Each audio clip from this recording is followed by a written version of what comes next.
வாழ்க்கை எப்படி போயிட்டு இருக்கு மக்களே? என்னோட பேரு சாம். வணக்கம். நம்ம இன்னைக்கு வீடியோல என்ன பார்க்க போறோம் பார்த்தீங்கன்னா, பேய பத்தி தான் பார்க்க போறோம். நம்ம எல்லாருக்குமே ஒரு கேள்வி இருக்கும். முக்கியமா இந்த கேள்வி ஏன்ட்ட இருந்துச்சு. அது என்னன்னா, இந்த பேய்ன்றது எப்படி உருவாயிருக்கும்? அந்த பேய் உருவானது ஒரு கதை இருக்கு. அந்த கதைய நான் சொல்றேன் கேளுங்க. கதை கேட்க ரெடியாடா. முதல்ல மனுஷன் உருவானபோது, யாரோ உருவாக்கிட்டு போறாங்க பிரச்சனை கிடையாது. அவன் உருவான உடனே நெறைய விஷயத்த பார்த்து பயந்தான்.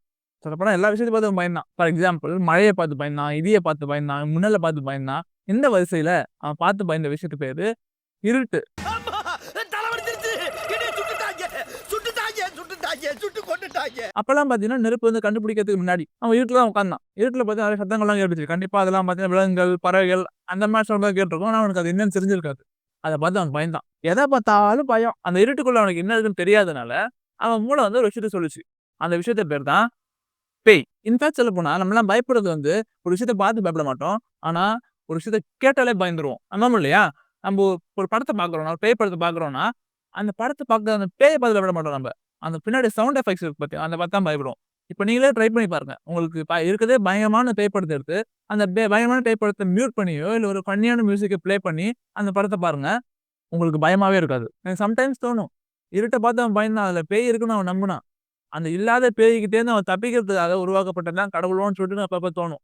அந்த டாபிக் உள்ள போவோம்னா, அது ரொம்ப ஹைப்போதெட்டிக்கலா இருக்கும். அந்த பயம் இருக்குல்ல.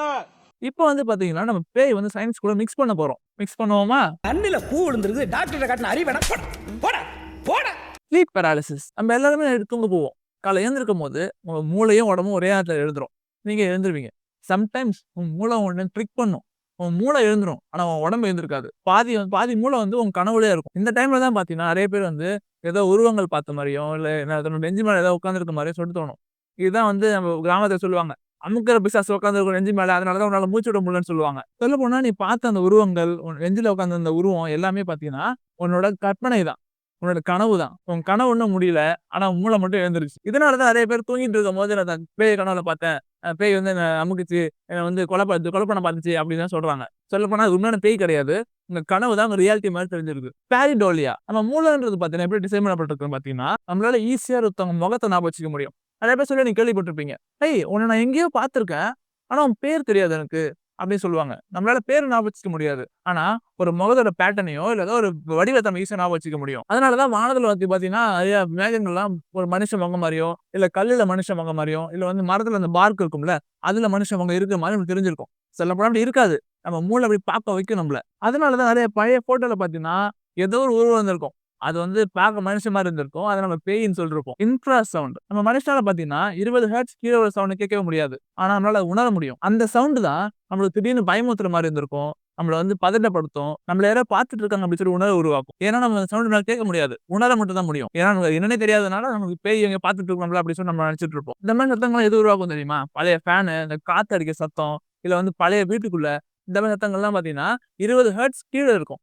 அது உன்னால கேட்க முடியாது. ஆனா உணர மட்டும் முடியும். இந்த உணர்றதுனால தான் அந்த இடத்துல பேய் இருக்குன்னு சொல்லிட்டு உன் மைண்ட் வந்து உன்ன நம்ப வைக்குது. இந்த ஹாண்டட் ஹவுஸ்லாம் இருக்குல்ல, அந்த இடம்லாம் எப்படி இருக்கும்னு கேட்டீங்கன்னா, ஒரு பெரிய ஏரியா இருக்கும். அதுக்குள்ள எதுவுமே இருக்காது. ஃபுல் எம்ப்டியா இருக்கும். அந்த மாரி இடத்துக்குள்ள தான் இந்த 20 ஹெர்ட்ஸ் கீழ உள்ள சத்தங்கள்லாம் கேட்கும். அத நம்ம பேயின்னு சொல்றோம்.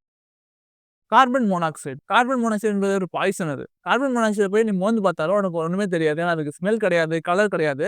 உன்னால ஃபீல் பண்ண கூட முடியாது. ஒருவேளை இப்ப நான் உட்கார்ந்திருக்க இடத்துல பார்த்தீங்கன்னா கார்பன் மோனாக்சைடு இருந்துச்சுன்னா, என்னால அத உணரவே முடியாது. இப்ப நான் இழுத்துட்டு இருக்கேன்னு சொல்லிட்டு எனக்கு தெரியாது. இந்த மாரி கார்பன் மோனாக்சைடு எல்லாம் பார்த்தீங்கன்னா, அந்த பழைய வீடுலாம் இருக்குல்ல, அந்த இடத்துல இருந்து உருவாகும். இது நம்ம சுவாசிக்க என்ன ஆகும்னு கேட்டீங்கன்னா, ஹாலுசினேஷன் பண்ண ஆரம்பிப்போம்.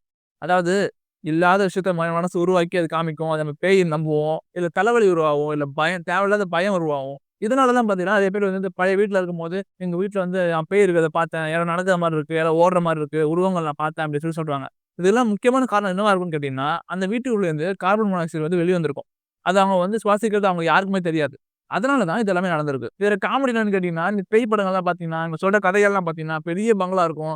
பெரிய வீட்டுக்குள்ள தான் பேய் இருக்கும். இந்த கூரை வீட்ல 2 2 ரூம் தான் இருக்கும். ஒரே ஒரு ஹால் இருக்கும், ஒரு கிச்சன் இருக்கும். அதுக்குள்ள பேய் வராது. ஏன் வராது? ஈஸியா கண்டுபிடிச்சுருவாங்கல்ல. Electromagnetic field. இந்த கான்செப்ட் வந்து நெறைய பேர் நீங்க உங்க டிகிரி படிக்கும்போது நீங்க படிச்சுக்கலாம். இஎம்எஃப்ன்னு சொல்லுவாங்க. இதெல்லாம் உருவாகும் பார்த்தீங்கன்னா, நீங்க வந்து இப்போ உங்க வீட்ல ஃபால்ட்டி வயரிங் இருக்கு. ஒழுங்கா வயரிங் பண்ணலன்னா, அதுல எலக்ட்ரோ மேக்னெட்டிக் ஃபீல்ட் உருவாகும்.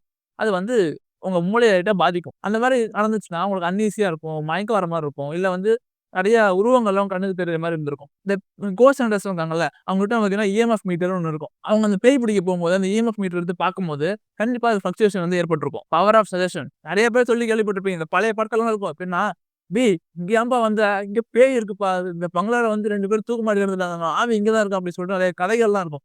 அந்த கதைய கேட்டதுக்கு அப்புறம் தான் உன் மூளை ரொம்ப அலர்ட்டா மாறும். எப்படி உனக்கு பேய் படத்த பார்த்து முடிச்சதுக்கு அப்புறம் நைட் வந்து பேய் கனவு வருதோ, அதே மாரி அந்த வேர்டிங்ஸ நீ கேட்ட உடனே, இந்த இடத்துல பேய் இருக்கு அப்படின்னு சொல்லிட்டு நெறைய பேர் சொன்னதுக்கு அப்புறம், உன் மூளை அலர்ட்டா மாறி இல்லாத விஷயத்தெல்லாம் உருவாக்குற மாரி காமிக்கும். இன்ஃபாக்ட் சொல்லப்போனா, நம்ம மூளை பயத்துல இருக்கும்போது, குட்டி, குட்டி சத்தங்கள்லாம் கேட்க ஆரம்பிச்சுரும். ஃபார் எக்ஸாம்பிள் கதவு மூடும்போது ஒரு சவுண்ட் கேட்கும்ல, அந்த சவுண்டு, காத்தடிக்கிற சத்தம், இது எல்லாமே வந்து நீ பயத்துல இருக்கும்போது உனக்கு நல்லாவே கேட்கும். அந்த பயம், அந்த உணர்வு தான், இந்த இடத்துல பேய் இருக்கோ அப்படின்னு சொல்லிட்டு ஒரு உணர்வு வந்து உனக்கு உன் மூளை உனக்கே உருவாக்கி தருது. இந்த மாரி நெறைய சயின்டிஃபிக் ரீசன்லாம் பேய்க்கு குடுக்கலாம் நம்ப. ஒரு 15 வருஷத்துக்கு முன்னாடி, நானும் என் கசினும் உட்காந்து சிவின்ற பேய் படத்த பார்த்துட்டு இருந்தோம். அந்த படத்த நீங்க எல்லாரும் பார்த்திருப்பீங்க. 90ஸ் கிட்ஸ்லாம் பார்த்து மிரள விட்ட படம் அது. அதுல ஒரு சீன் வரும். அது என்னன்னா, அந்த ஹீரோ வந்து அந்த பேய் எங்க இருக்குன்னு சொல்லிட்டு கண்டுபிடிச்சுருவான். அவன் கேமரா எடுத்து தூக்கி போடுவான். அந்த கேமரா அங்க போய் ஃபோட்டோ எடுத்துரும். ஃபோட்டோ எடுத்த உடனே அப்ப பழைய கேமரா இல்ல ஒரு பேப்பர் மாரி மேல வரும் அது. அது எடுத்து பார்ப்பான். அந்த பேய் வந்து அவன் ஷோல்டர்ல உட்கார்ந்திருக்கும். அந்த சீன்லாம் பார்த்துட்டு 2 நாள் நான் வெளிலயே போகல வீட்ட விட்டு. இத நான் ஏன் சொன்னேன்னு கேட்டீங்கன்னா, ஒரு 15 வருஷத்துக்கு முன்னாடி அந்த படத்த பார்த்து நான் மிரண்டு போனேன். ஆனா இப்போ கொஞ்ச நாளைக்கு முன்னாடி ஒரு 2, 3 வாரத்துக்கு முன்னாடி இந்த படத்த மறுபடியும் பார்த்தேன். சிவின்ற படத்த. எனக்கு அது ஒரு சின்ன ஃபீலிங்கும் குடுக்கவே இல்ல. நான் பயப்படவே இல்ல முதல்ல. அதனால நான் என்ன சொல்ல வரணும்னு ஆசைப்படுறேன்னா, இப்போ உங்க மனசுல பேய் ஏதோ ஒரு உருவம்னு சொல்லிட்டு பயந்துட்டு இருப்பீங்கல்ல. உங்களுக்கு தேவை டெம்பிள் இல்ல, சர்ச் இல்ல 16 கயிறு கட்டணும்னு அவசியம் இல்ல. உங்களுக்கு தேவை கிளாரிட்டி தான். அதாவது 15 இயர்ஸ்க்கு முன்னாடி பார்த்தீங்கன்னா, அந்த கிளாரிட்டி என்ட்ட இல்ல. அந்த பேய் உண்மையா தான் இருக்கு. அத பார்த்து பயமா இருக்கு அப்படின்னு சொல்லிட்டு நான் நம்புனேன். அதனால நான் பயந்தேன். 15 இயர்ஸ்க்கு அப்புறம் அத நான் நம்பல. அது எனக்கு கிளாரிட்டி கிடைச்சுது. இதெல்லாம் உண்மை கிடையாது. இதெல்லாம் பொய் அப்படின்னு சொல்லிட்டு என் மூளை நம்பிடுச்சதுனால, எனக்கு பயமாவே இல்ல. அதனால உங்களுக்கு தேவை கிளாரிட்டி தான். Googleல ஒரு ஆர்டிகிள் படிச்சேன். அது என்னன்னா, அனலிஸ் மைக்கேல் அப்படின்னு சொல்லிட்டு ஒருத்தவங்க இருந்தாங்க. அவங்க தான் பார்த்தீங்கன்னா, இந்த உலகத்திலேயே பார்த்தீங்கன்னா, அதிக நேரம் வந்து பேய் ஓட்டப்பட்டாங்க, எக்ஸார்சிசம் பண்ணாங்க அப்படின்னு சொல்லிட்டு அந்த கதையில எழுதியிருக்கும். உண்மையா நடந்ததுன்னு சொல்லிட்டு சொல்றாங்க. அந்த பொண்ணு உடம்புல பார்த்தீங்கன்னா, ஒரு 7, 8 டெவில்ஸ் வந்து இறங்குச்சு.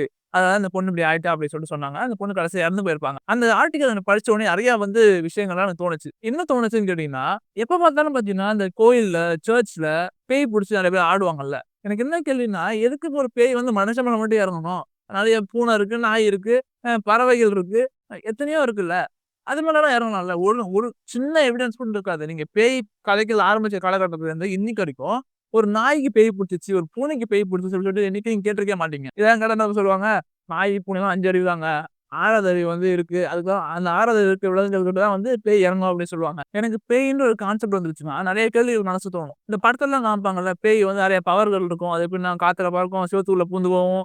எனக்கு என்ன புரியுதுன்னா, ஒரு மனுஷன் இறந்து போனதுக்கு அப்புறம் தான் பேயா மாறும்ன்றது கான்செப்ட். அதான் ரூல்ஸ். மனுஷனா இருக்கும்போது அவனுக்கு எந்த பவருமே இருக்காது. ஒண்ணுமே இருக்காது. தண்டப்பயலா இருப்பான்.